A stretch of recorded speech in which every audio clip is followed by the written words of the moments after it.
તારીખ 24/4/2010ની વાત છે અને અમદાવાદની વાત છે. પ્રમુખ સ્વામી મહારાજ અમદાવાદમાં બિરાજમાન હતા. સાંજે પત્ર વાંચન ચાલુ હતું. ત્યારબાદ દિવ્ય ભાસ્કર વર્તમાનપત્રના રમેશભાઈ અગ્રવાલ મળ્યા. તેઓ આજે વોટર શો જોવા માટે જ ખાસ આવ્યા હતા. અત્યારે તેઓ એટલે કે એ રમેશભાઈ એ રાજ્યના મુખ્યમંત્રી એટલે કે 2010માં જ્યારે નરેન્દ્રભાઈ મોદી મુખ્યમંત્રી હતા એ વખતે તેઓ નરેન્દ્રભાઈ મોદીને મળીને તેઓ પ્રમુખ સ્વામી મહારાજ જોડે આવ્યા હતા. અને રમેશભાઈ अग्रवाल प्रमुख स्वामी महाराज ने कहे कि आज मैं नरेंद्र भाई मोदी से मिला था, उनके साथ मेरी चर्चा हुई. वो कहते थे कि BAPS का मैनेजमेंट सीखना चाहिए. प्रमुख स्वामी जी का मैनेजमेंट आदर्श है.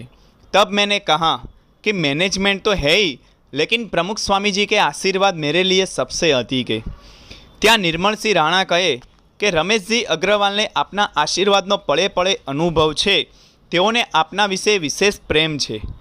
તેઓએ પોતાના લગતા કેટલાક સૂચનો પ્રમુખ સ્વામી મહારાજને લંબાણથી કહ્યા. ત્યારબાદ એ રમેશભાઈ અગ્રવાલ કહે कि BAPS स्वामीनारायण संस्था में सारे हिंदू समाज और महात्माओं में होनी चाहिए. उतनी जो सभ्यता है.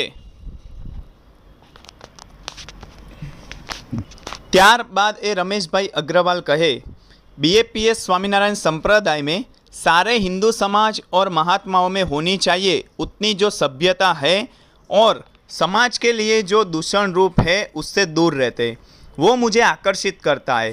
और आपके यहाँ सब पढ़े लिखे लोग हैं. जीवन में निराश होकर साधु बनते हैं, उससे क्या होता है.